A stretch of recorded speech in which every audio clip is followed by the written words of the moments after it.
científicas y hemos visto la clasificación de capacidad de uso o la también conocida como la clasificación agroecológica, que hemos dicho que estas clasificaciones técnicas o utilitarias en comparación con las científicas son menos precisas. Algunas son subjetivas como precisamente esta capacidad de uso. Después tenemos dentro de las técnicas utilitarias otra clasificación que es esta, la que estamos viendo, que vamos a empezar por la aptitud para el riego. Ya hemos visto capacidad de uso, ahora nos toca aptitud para el riego, que es una clasificación un poco más precisa que la anterior, porque el riego necesita más precisión, parámetros más precisos para determinar si ese suelo es apto o no apto para riego. Esta clasificación también ha sido desarrollada en los Estados Unidos. ¿Ya? Esta clasificación basada en la aptitud para riego es muy importante porque el riego puede causar muchos problemas negativos a nivel ambiental, ¿ya? Especialmente si se centran solamente en la aptitud del suelo. ¿Qué pasa? Yo puedo hacer el estudio de suelos, pero no le doy importancia, digamos, a las fuentes de agua, a la calidad del agua u otros aspectos socioeconómicos que a la larga, si bien el suelo puede tener ciertas aptitudes, por el mal uso del riego, por el uso de aguas de mala calidad, podemos incidir en el deterioro de ese suelo. Hemos dicho que actualmente en el país hay muchos proyectos, han debido escuchar los proyectos Mi Agua, el 1 y el 2, que están orientados a apoyar el riego en el país, que es muy fundamental, porque por estos cambios climáticos, por estos problemas de que no hay un acompañamiento continuo a estos proyectos de riego, estos pueden sufrir, vamos a decir, deterioros del suelo o problemas en la falta de mantenimiento de los sistemas de riego y quedan ahí abandonados, ¿no? Entonces, son inversiones importantes que se hacen en el campo y necesitamos de que estos funcionen. ¿Cuáles son esos cambios que se pueden dar en los suelos debido a un mal uso del agua y del suelo? Y ya hemos visto los problemas de salinización, sodificación. Si hay sodificación puede haber cambios en la estructura. Riesgos de translocación. Hemos dicho, si vamos a regar un suelo, podemos provocar, si el suelo no tiene buena estructura, que se transloque, ¿no? Que haya translocación de la arcilla. Por ejemplo, hemos hablado de la eluviación y la iluviación. El agua, si son suelos de mala calidad, el agua que regamos puede quedarse sobre la superficie de los suelos, ¿no? Formando charcos, inundando esas zonas. Si hay charcos de agua, ustedes saben que muchas enfermedades como el paludismo, la chikungunya y otros dengue, están relacionados con los mosquitos que viven en esos charcos, ¿no? Y podemos tener problemas de salud, puede haber problemas de erosión, puede haber problemas de destrucción de los canales de riego, problemas en los ecosistemas que pueden existir en los alrededores. Les voy a dar algunos ejemplos. ¿Qué pasa si yo riego por inundación en una zona? El agua sobrante muchas veces tiene que ir a parar a algún lado y muchas veces pueden ir a acumularse alguna depresión que existe en la zona. Y en esas zonas de depresión es agua sobrante, porque hemos llegado por inundación, pueden formar pequeñas lagunas, ¿no? Que van a estar ahí unos meses. Y ahí va cambiando el ecosistema, ¿no? El hábitat, pueden venir más aves a ese lugar a anidar, como se ve en el altiplano. Bueno, viajando tanto por el altiplano, uno veía en algunas épocas del año lagunas que desaparecían después, ¿no? Que no estaban todo el tiempo. Y esas aves necesitan alimentación, entonces pueden afectar a las áreas de cultivo, especialmente en esos meses secos, etcétera, etcétera. Entonces el riego no es así nomás. Y les decía también de que últimamente ha habido un gran avance, un gran salto técnico en los métodos de riego. Esta clasificación todavía se basa en el sistema tradicional del uso del agua, o sea que necesitábamos terrenos completamente planos para que el agua se pueda ir escurriendo uniformemente sobre ese suelo e infiltrando. Ahora ya tenemos los sistemas de riego por, vamos a decir, por subterráneos, tenemos sistemas de riego por tuberías, por aspersión, directamente simulamos lluvias. Entonces ya el riego es más puntual. Especialmente es importante estos sistemas porque ya no, la idea es no afectar o no llegar con el agua hasta esas capas que especialmente en el altiplano, en los horizontes inferiores pueden haber horizontes salinos o calcáreos y llegar a esas capas y con esta agua por demás que estamos llegando provocar su solubilidad. Y si y como no tenemos mucha agua, hemos dicho que los turnos de riego pueden ser cada mes, mes y medio. ¿Y qué va a pasar en esos meses que no va a llover o no vamos a regar? Esas sales que están solubilizadas con el agua que hemos aportado van a comenzar a subir a las capas superficiales. Por eso, relacionar siempre el riego con algunas propiedades físicas, químicas del suelo, que es fundamental. Un minutito, por favor, y continuamos. Gobierno. Si no, los proyectos de riego tienen que estar bien planificados, bien elaborados, cosa que sea sostenible. Hemos dicho muchas veces en el país, los proyectos tienen un carácter social que es muy importante porque las condiciones de pobreza del agricultor no se las puede obviar, o pueden ser, pues, pueden tener fines políticos, ¿no? Hacer campaña, pues no les interesa que esos proyectos funcionen, ¿no? Entonces, en el altiplano, en muchos lugares, podemos ver que hay proyectos de riego que están ahí, que se los ha inaugurado con bombos y platillos, una buena challa, pero después nadie se ha ocupado de que esos funcionen, ¿no? O han funcionado un tiempo, pero por no haber una asistencia técnica en el tiempo, se han ido deteriorando los suelos por estos aspectos que habíamos mencionado anteriormente, que los suelos se pueden ir salinizando, hay que enseñarles cómo regar, no todas las comunidades tienen, los productores no tienen siempre tradición en el riego, etc. Entonces, en el altiplano no necesariamente podemos encontrar tierras aptas para riego por una simple razón. Hay tierras aptas para riego, pero lastimosamente no siempre podemos regar todo el año porque en el altiplano hay heladas, ¿no? Y no todos los cultivos son tolerantes. Hay cultivos que son tolerantes a las heladas. Entonces hay que tomar en cuenta también esa situación. Si yo voy a sembrar una sola vez al año, en comparación al Chaco, si tuviera agua donde puedo sembrar todo el año en los valles, el agricultor pues puede pagar esas amortizaciones, esas cuotas por el uso del agua, no va a haber tantas pérdidas por las heladas y por lo tanto va a ser más cómodo, ¿no?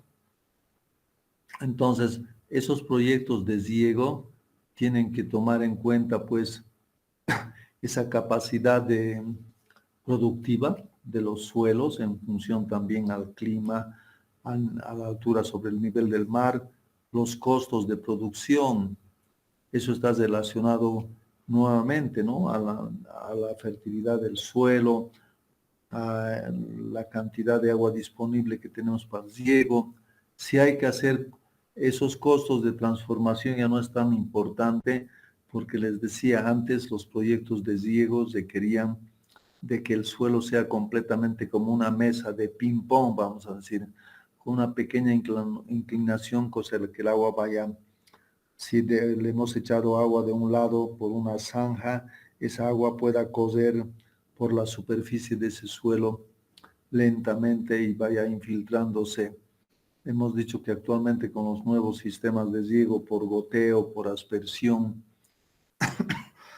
no necesariamente necesitamos, especialmente en los de por aspersión, no necesitamos que el suelo sea actualmente plano. En muchas comunidades y el agua se en plena ladera, si alguna vez han viajado por Yungas o los valles de Mecapaca, de La Paz, podemos ver que en plenas en pendientes del terreno se está regando, ¿no? Gracias a estos nuevos métodos de riego. Eso está provocando de que esos estudios de suelos que se han hecho hace unas décadas sufran algunas modificaciones, o los suelos que estaban como suelos no aptos para riego puedan ser ahora aptos para riego con estos nuevos métodos de riego.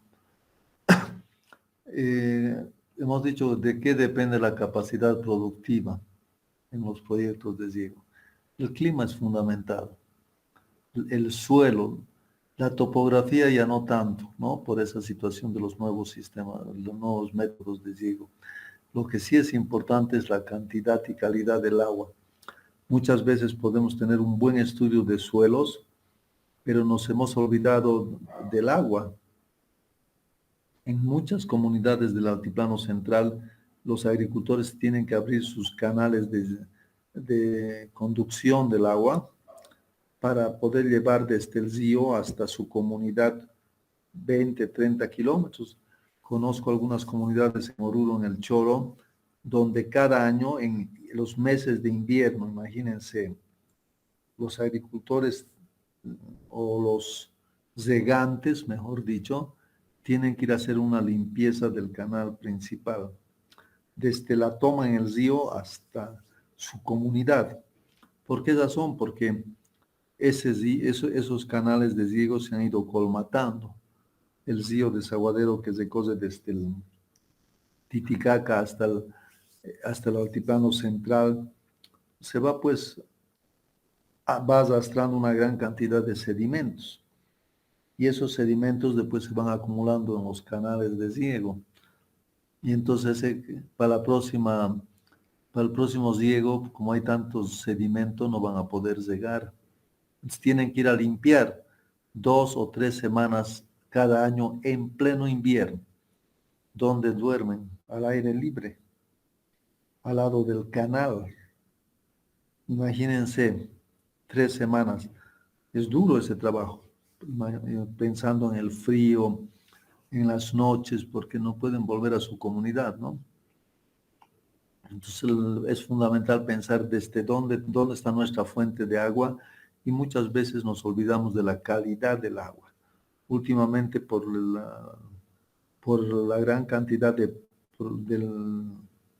proyectos de concesiones mineras, explotación de oro y otros minerales, las aguas están muy contaminadas y no podemos hablar de que tenemos agua, pero no pensar en la calidad del agua, porque no solamente se trata de producir alimentos, sino que estos alimentos sean sanos e inocuos. Sabemos que gran parte de algunos contaminantes como el arsénico, los cianuros, el mercurio que se utiliza para la explotación del oro pueden provocar graves daños en la salud humana, ¿no? Entonces tenemos que ver otros metales pesados como el plomo, cadmio, en grandes cantidades. Entonces tenemos que ver toda esa situación. Otro aspecto para la capacidad productiva es el drenaje. Esas aguas que vamos a utilizar en la comunidad pueden después, el agua sobrante se pueden drenar fácilmente de ese lugar, pueden salir, no se van a quedar ahí acumuladas. También hay que ver los sistemas de drenaje. Pero la ventaja, vuelvo a recalcar, que los nuevos sistemas de riego, como utilizan cantidades más pequeñas, ya no es en cantidades como el riego por inundación, ya no están provocando esos problemas. En esta clasificación del US Bureau de los Estados Unidos, clasifica los suelos para riego en 6 clases. ¿Ya? Las 3 primeras, como verán, aquí ya no se utilizan números romanos. Las 3 primeras clases son las clases arables, vamos a decir, para fines de riego. Y las últimas tres necesitan algunas modificaciones o prácticamente no son arables. Pero dentro de los cambios sustanciales que se han dado a nivel mundial con los métodos de riego, podemos decir que muchas de estas clases que no eran aptas para el riego o tenían algunas limitaciones ya pueden ser consideradas aptas para riego. Entonces, por ejemplo, aquí dice que la clase 1 son muy adecuadas para el riego, el nivel más alto de aptitud. Vamos a tener buenas producciones durante no solamente una vez al año, sino podemos sacar 2 o 3 cosechas al año. No hay problemas climáticos de heladas. Vamos a poder, pues, tener buenos ingresos para poder pagar esas amortizaciones por las represas, por los canales de riego, etc. Y a medida que, como en el caso anterior, cuando hemos visto la capacidad de uso, a medida que vamos aumentando a las clases, cada vez las limitaciones van a ser mayores, ¿no? Cada vez las limitaciones van a ser mayores. Aquí podemos ver las 6 clases, especialmente la primera parámetro es la textura de la superficie del suelo. Después tenemos la profundidad efectiva, la capacidad de retención de agua del suelo hasta los 120 centímetros de profundidad. Ya hemos dicho que la capacidad de retención de agua disponible es la humedad a capacidad de campo menos la humedad al punto de marchitez permanente.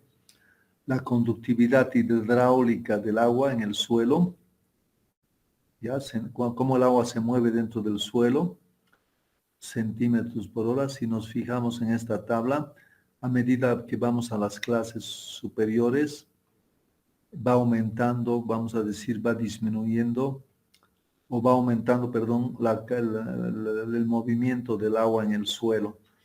O sea, van a ser suelos que puedan retener mucha humedad y se pueden inundar, va a disminuir la aireación del suelo, etc. Aquí podemos ver los porcentajes de caliza. En las clases superiores no aptas va a aumentar el porcentaje de calizas y eso va a ser un problema de que se pueden disolver, pueden subir por capilaridad, etc. De la misma manera, la cantidad de elementos gruesos. En los suelos de menor aptitud para el riego va aumentando la cantidad de elementos gruesos. Esto implica de que el agua va a atravesar fácilmente ese suelo, ¿no? No se va a almacenar. ¿Por qué? Porque es más permeable, ¿no? Después la sodicidad también aumenta en los suelos no aptos para riego. Los mejores suelos van a tener cantidades menores. Salinidad nuevamente, como verán en las clases, en los suelos de la clase 1 no hay problemas de salinidad, pero en los de la clase superiores cada vez hay más sales y por lo tanto es más complicado manejar esos suelos. ¿Ya? Bueno, estos aspectos están relacionados con lo que habíamos dicho anteriormente y que ya no es importante tomarlos en cuenta, que necesitábamos nivelar ahora ya no es necesario con esos nuevos métodos de riego. Por eso esa parte no es importante. Lo que sí podemos aquí recalcar es la profundidad del suelo a una napa freática. Hemos dicho que lo ideal sería que el agua no esté muy cerca a la superficie, la napa freática no está cerca a la superficie del suelo. ¿Por qué razón? Porque si nosotros vamos a regar ese suelo constantemente, esa napa freática va a ir subiendo de nivel, de altura. Cada vez va a estar a menos profundidad. Por eso para los suelos de primera categoría el agua está a gran profundidad, la napa freática, mientras en los suelos de menor aptitud para riego están más superficiales. ¿Por qué es un problema? Porque si regamos, el agua puede subir ese nivel de la napa freática. Al subir, por capilaridad, puede llegar más rápidamente a la superficie. Los suelos van a estar saturados de agua, les va a faltar aire. Y hemos dicho que el suelo es un cuerpo trifásico que necesita una porción de aire y una porción de agua más o menos equilibrada, ¿no? No puede ser que todos los poros del suelo estén llenos de agua. La aireación. Los mejores suelos no tienen problemas de aireación, sí los suelos de las clases superiores, ¿ya? Al igual que en la capacidad de uso, hemos visto que a los números, que son las clases, le va acompañando una letra minúscula que significa la subclase. La subclase, hemos dicho, es un indicador de alguna limitación en el suelo. ¿Ya? Entonces, lo mismo que en la capacidad de uso, en los suelos para aptitud para riego, tienen limitaciones. Ya hemos dicho que las clases son de la 1 a la 6, números latinos, y en las subclases tenemos alguna letra minúscula que está indicando alguna limitación de suelo, de topografía. Ahora la topografía ya la podemos eliminar, ya no es una limitación. Drenaje, sí, que el agua no puede infiltrarse porque el suelo es muy arcilloso. Y después las combinaciones, ¿no? Combinaciones. Para el altiplano aquí habría que aumentar una limitación de clima. Si vamos a zonas de riego en el altiplano central, no estoy hablando cerca a Chacachi, cerca a la cordillera, donde hay sistemas de riego, donde siembran también en invierno, especialmente cebolla, que es resistente a las heladas, entonces no hay problema. Pero en las zonas de la plano plana sí hay efectos y el clima debería figurar como una limitante. Entonces, como síntesis, tenemos algunos parámetros, algunas letras que se utilizan ya para este cuadro. Generalmente cada unidad de paisaje llevaba este quebrado con algunas letras y números en el numerador y lo mismo en el denominador. Para esa unidad de paisaje que se había hecho el estudio de suelos y que iba en el numerador la clase de suelos, ¿no? La clase de suelos, ya hemos dicho de la 1 a la 6. Después, deficiencias del suelo. Si había alguna deficiencia del suelo muy pedregoso, si tenía algún problema de presencia de carbonatos o en los horizontes inferiores, si habría problemas de topografía que ahora ya se podría obviar, si habría problemas de drenaje, o sea, las limitaciones principalmente. Esto de la nivelación ya no es necesario, ¿ya? Porque hemos dicho que con estos nuevos métodos de riego el terreno no tiene que estar, no tenemos que nivelarlo.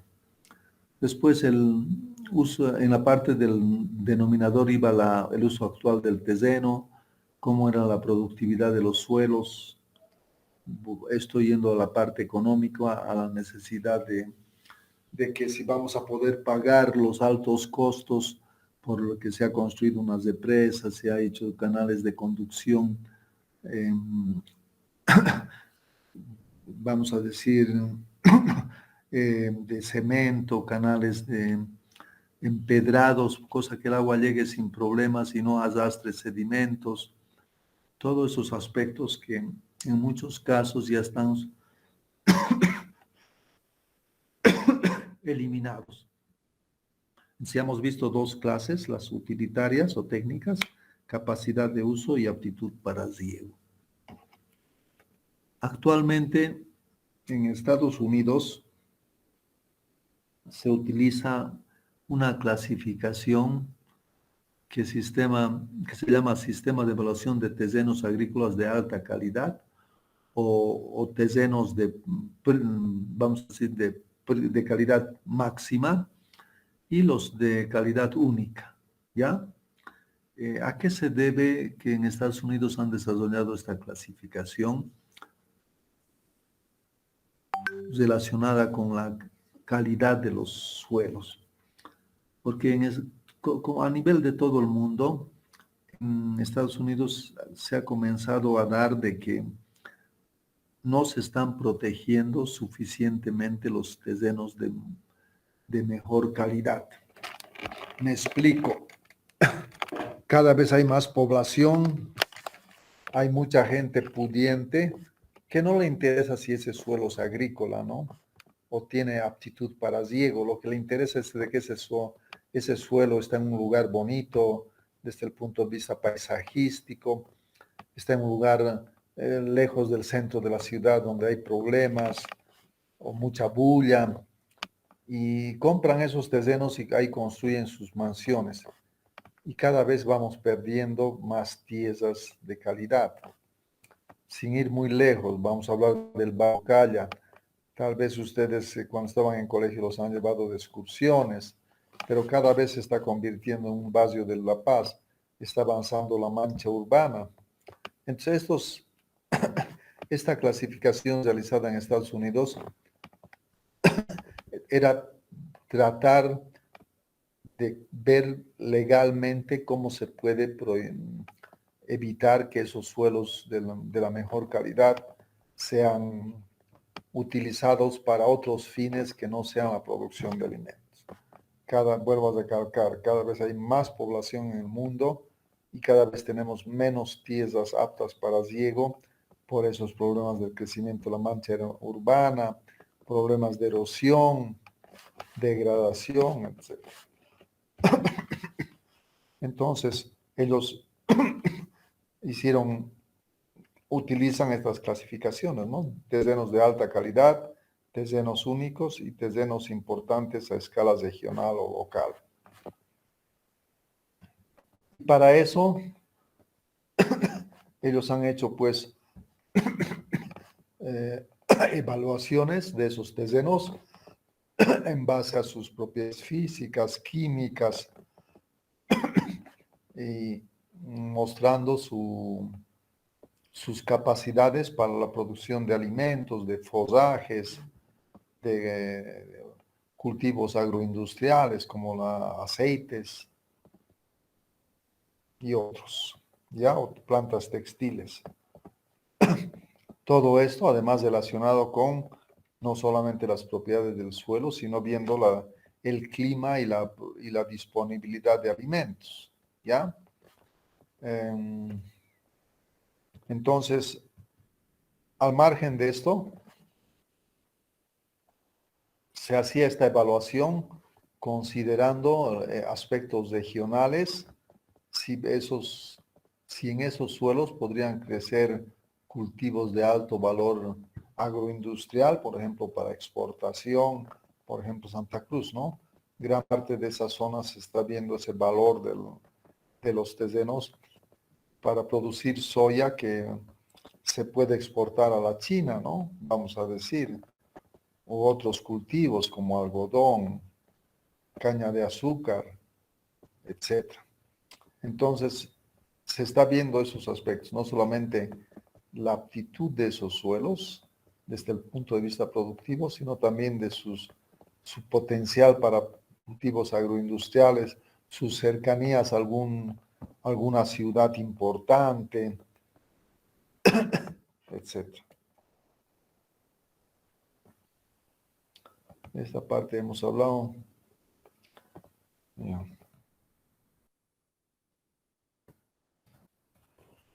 Ay, estoy nada que ver.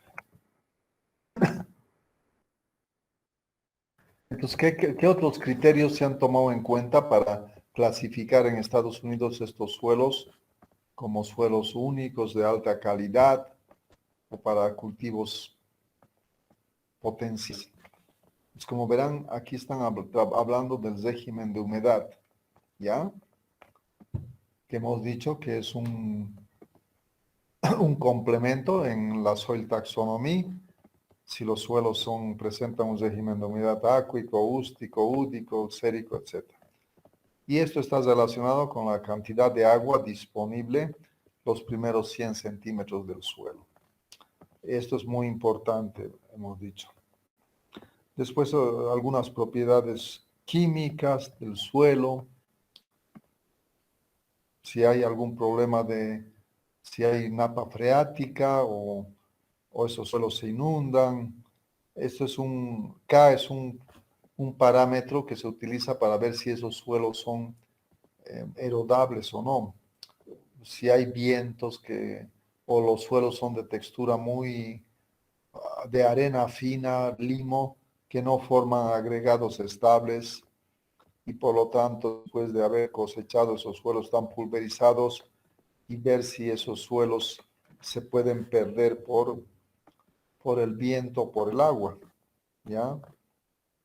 Eso de la conductividad hidráulica, como el agua se mueve en el suelo, porque cuando regamos y el agua no se mueve fácilmente, puede ser que el agua se quede saturando o encharcando las capas superficiales, el agua se va a evaporar, entonces necesitamos que el agua se infiltre adecuadamente para que no perdamos mucha agua por evaporación, pero no tampoco que sea muy rápida esa conductividad hidráulica, porque también el agua después se puede perder por percolación hacia los horizontes inferiores y ya no van a ser aprovechados, ¿no? Esa es una clasificación entonces de Estados Unidos, más que todo para proteger los suelos de mejor calidad. Entonces, ¿qué podemos sacar de conclusión acá? Que no solamente se trata de conocer los suelos desde el punto de vista de sus parámetros físicos, químicos y biológicos, sino también de nada sirve decir estos suelos son de la mejor calidad, sino tener leyes que permitan proteger esos suelos. O sea, tener estrategias para que nadie pueda comprarse y decir, bueno, ahora voy a hacer aquí mi mansión, mi piscina, y ese terreno ya no va a servir para la producción de alimentos.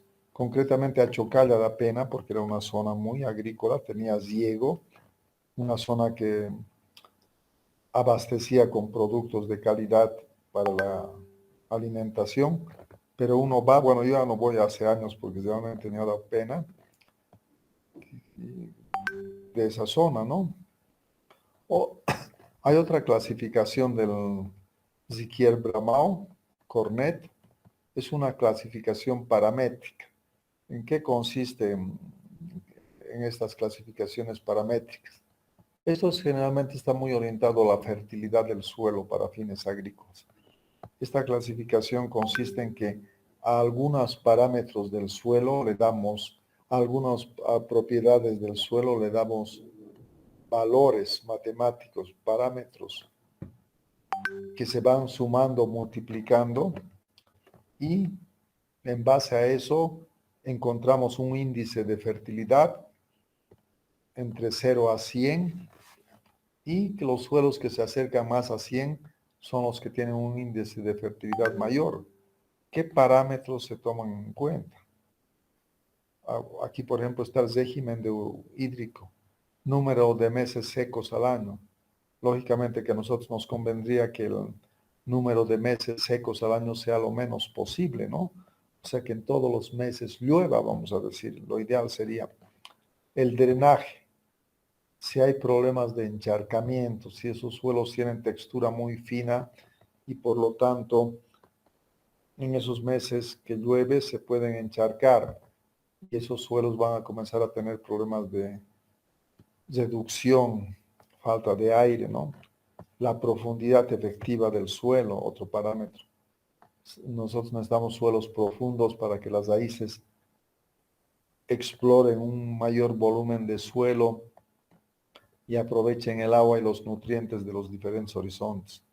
Materia orgánica. Sabemos que la materia orgánica ayuda a mejorar las propiedades físicas del suelo, la estructuración, y si ese suelo tiene mejor estructuración, va a tener mejor almacenamiento de agua, mayor actividad microbiana, que van a ayudar al desarrollo y control de plagas en los cultivos, una buena textura, que tenga una buena saturación de bases, ¿no? O sea, calcio, magnesio, potasio especialmente. Si el porcentaje de saturación de bases es bueno, ese suelo no va a ser ácido, ¿no? Minerales en reserva. Aquí este parámetro es importante porque es importante conocer vamos a decir, de qué se ha formado este suelo, de qué tipo de roca. Porque esos pedacitos de roca, hemos dicho, van a ir descomponiéndose, mineralizándose, alterándose y van a ir proporcionando nuevos nutrientes.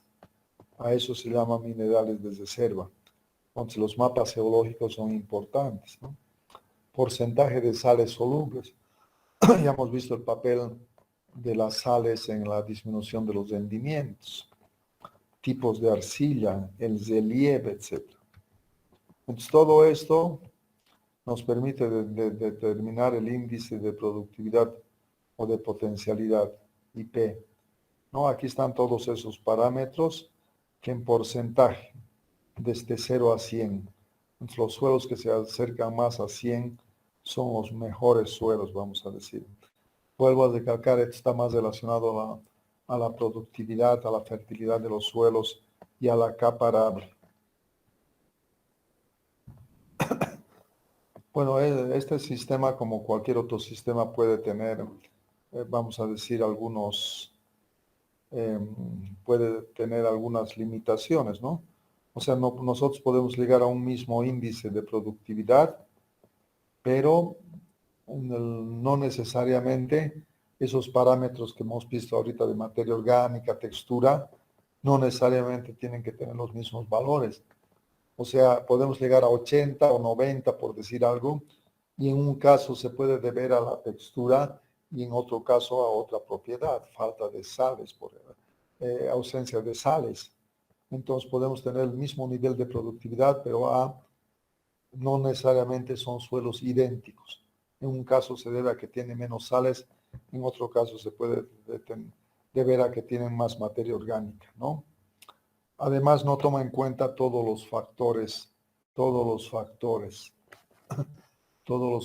las propiedades químicas y físicas del suelo. No están todas consideradas, solamente las principales. Y por último, aquí tenemos una tabla que les puede servir en caso de que les toque trabajar en un estudio de suelos. Una vez que les lleguen los análisis de laboratorio, aquí tenemos el pH, la SIC, TBI, la saturación en base, nitrógeno, fósforo, saturación, carbono para la materia orgánica. En base a estos parámetros ustedes pueden saber si ese suelo es muy pobre o su SIC es muy alto o moderado o normal, etc. ¿Ya? Entonces esta tabla es para interpretar los análisis de laboratorio. Una vez que nos llegan los análisis de laboratorio, ¿qué hacemos? Primero tratar de ver si esos resultados de laboratorio estarían acordes con lo que hemos visto en el campo. Hemos dicho, si estamos en una ladera y nos dicen que hay presencia de sales que podríamos dudar y que tenemos que relacionarlo siempre con los procesos. Es una vez de validar esos resultados, interpretamos para cada unidad de suelos, determinamos esas potencialidades y aptitud que puede tener ese suelo. Esas serían las clasificaciones, vamos a decir, ejemplo de clasificaciones científicas y clasificaciones técnicas. Actualmente muchos están hablando de la calidad del suelo y de la salud del suelo. Aquí vamos a ver algo muy general, no lo vamos a ver todo el día de hoy, porque es bastante largo y hay bastantes ejemplos. Pero actualmente en los estudios de suelo se habla mucho de la calidad y de la salud de los suelos. Vamos a leer algunos conceptos generales primero. Bueno, primero tenemos que tomar en cuenta que el hombre necesita alimentos. Entonces podemos decir que la agricultura está afectando a los suelos, ¿no?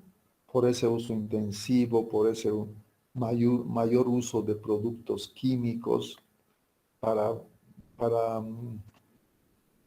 devolverle al suelo esos nutrientes que son exportados por los alimentos que sacamos, ¿no? Entonces, cada vez esas actividades están perjudicando a los suelos. Y podemos decir que a pesar de esas situaciones que se conocen, muchas veces no hay tantas restricciones para el uso del suelo. Por ejemplo, Bolivia no tiene una ley de suelos. Sabemos que actualmente hay muchos intereses para comercializar los suelos y ha habido otros problemas o incidentes con los incendios, ¿no? Provocados en la Chiquitanía, ¿no? Y nos olvidamos de ese papel ambiental fundamental del suelo. Hemos dicho que el suelo, al encontrarse en la superficie de nuestro planeta, está en contacto directo o en los límites entre la litosfera, la atmósfera, la hidrosfera y la biosfera. Hemos hablado de la importancia del suelo a nivel productivo. Hemos hablado de que el suelo es el recurso natural fundamental para la producción de alimentos, ¿no? Y de ahí que es importante, pues, buscar un equilibrio entre la necesidad de producir alimentos, pero también de que ese incremento cada vez marcado de la población mundial no provoque esos desequilibrios. Algo hemos hablado en la introducción de clases, pero vale la pena recordarles porque muchas veces se olvidan de esas funciones que cumple el suelo. Hemos dado mucha importancia a la parte productiva. Hemos dicho que en el suelo viven millones y millones de microorganismos, plantas, animales. Hemos dicho que el suelo, a través de que el suelo juega un papel importante en la acumulación o en el ciclo en la naturaleza del agua, del carbono especialmente, y de otros elementos, ayuda a la regulación climática, ¿no? Ayuda a la regulación de las lluvias, a la parte hidrológica. El suelo, hemos dicho, almacena agua y esa agua almacenada en el suelo puede ir soltando a través de las vertientes para esos meses secos. El suelo es un almacenamiento de agua, carbono, nitrógeno, fósforo, oxígeno, etc. Ayuda a controlar el problema de la contaminación y residuos. Pero hemos dicho que el suelo tiene un poder tampón importante, cosa que no tiene el agua, que no tiene el aire. Por eso habíamos dicho que el suelo, se pensaba que el suelo tenía una capacidad de neutralización de los contaminantes infinitas, ¿no? Pero se ha visto que los suelos se pueden saturar de contaminantes, o sea que también se pueden contaminar a pesar de su poder de neutralización. Es un espacio vital, ¿no? Para la vida, para hacer diferentes actividades recreativas, económicas, etcétera, etcétera. Es un archivo patrimonial. Haciendo una caricata podemos encontrar vestigios de la historia, de cómo vivían antes los pobladores de ese lugar. Es un espacio conectivo. El suelo está relacionado con otras unidades topográficas, con otras unidades de suelos, vamos a decir, con otras unidades de vegetación. Entonces, a través del suelo, en la superficie del suelo, nosotros podemos comunicarnos con otros espacios.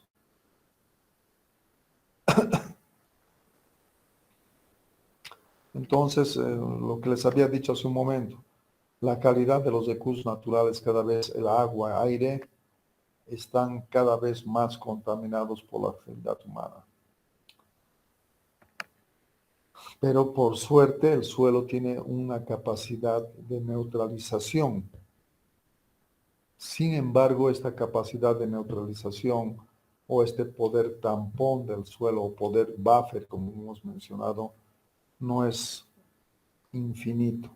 Lastimosamente había sido finito. Entonces, últimamente, ante esa situación, se ha comenzado a manejar ese concepto de la calidad del suelo, que está muy relacionado con la parte productiva del suelo y la fertilidad de los suelos. Entonces, desde ese punto de vista, relacionado con la calidad del suelo, hay que tomar en cuenta que para esas evaluaciones hay que pensar que el suelo o la tierra tiene atributos, características, propiedades o calidades, ¿no? Entonces, ¿qué es, por ejemplo, una característica? Es un atributo fácil de percibir y que sirve como elemento para distinguir los diferentes tipos de tierras. Por ejemplo, el color o la textura del suelo podemos considerar como atributos. Que podemos decir que no necesariamente nos dan una información sobre la calidad del suelo. Son solamente atributos, pero no nos dan información directa sobre la calidad del suelo. Otra cosa es hablar de una propiedad. Una propiedad también puede ser un atributo que nos da un mayor detalle de alguna información y que está relacionado con el valor de la tierra. Cuando hablamos de la calidad del suelo, ya tenemos que considerar que es un atributo complejo.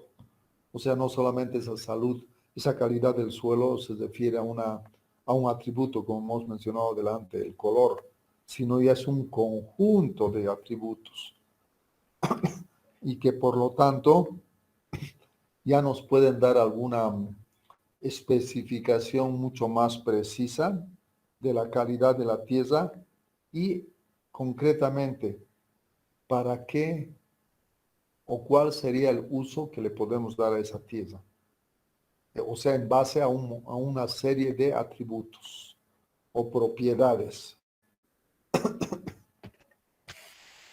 Al margen del término calidad del suelo, se ha ido manejando también el término la salud del suelo últimamente. que no necesariamente son conceptos equivalentes y no necesariamente son considerados sinónimos. Ya hay una pequeña diferencia que vamos a ver. La calidad del suelo se debe interpretar como la utilidad del suelo para un propósito específico. Por ejemplo, cuando han leído este trabajo de Donald Vargas, era específicamente para caña de azúcar, ¿no?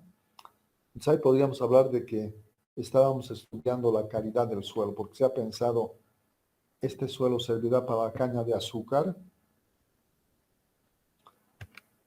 mientras que la salud del suelo está relacionado más con el contenido de materia orgánica, qué organismos hay en el suelo o qué productos orgánicos. Algo más concreto, salud del suelo está más relacionado con la parte viva del suelo, con la materia orgánica, con los microorganismos, etc. Mientras la calidad, como hemos visto más adelante, es un complejo de atributos, ¿no? Y que ese estudio de suelos puede estar relacionado directamente para un uso específico de uso. Entonces, como verán, las cosas se van complicando, ¿no? En el tiempo. Por un lado, hemos visto de que podríamos tener estudios de suelos muy generales que nos dicen si estos suelos son aptos o no aptos, segables o no segables, tierras arables, tierras no arables, pero también podemos entrar a calidad del suelo, donde ya se hacen estudios más específicos o se deriva toda esa información para un uso más específico.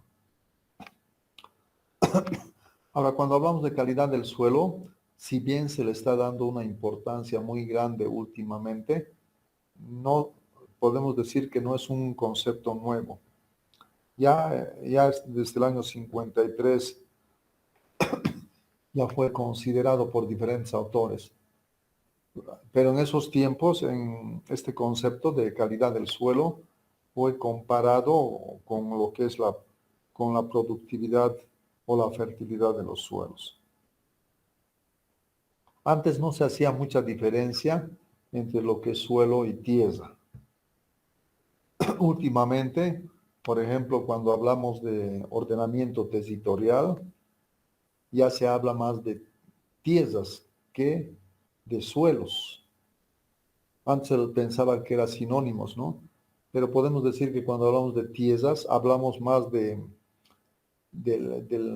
que el suelo está integrado al paisaje, está integrado al clima, a la vegetación, a la población humana, etc.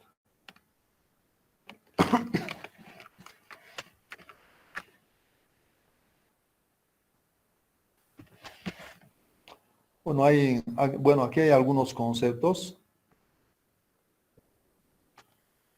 Por ejemplo, el concepto de calidad del suelo ha estado asociada con la de sostenibilidad. Para otros, según Booth, por ejemplo, es el número de individuos que se pueden mantener en un área dada. Por ejemplo, la calidad del suelo ha sido percibida de muchas formas. Por ejemplo, lo que hemos dicho hace un momento incluye atributos como fertilidad, productividad potencial, sostenibilidad y calidad ambiental. Calidad del suelo es un instrumento que sirve para comprender la utilidad y la salud de este recurso. El término calidad del suelo se empezó a acotar al reconocer las funciones del suelo, que hemos hablado hace un momento. Productividad del sistema sin perder sus propiedades químicas, físicas y biológicas. Esto es la productividad biológica sostenible. Atenuar contaminantes ambientales y patógenos, eso es su calidad ambiental. Estamos hablando de la calidad del suelo, ¿no? Y en base a sus funciones, cómo afecta la productividad biológica, la calidad ambiental.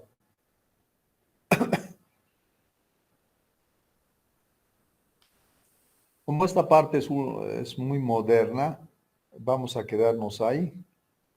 y vamos a seguir analizando porque vamos a ver después, posteriormente, las diferentes calidades que puede optar el suelo según el uso que le queremos dar.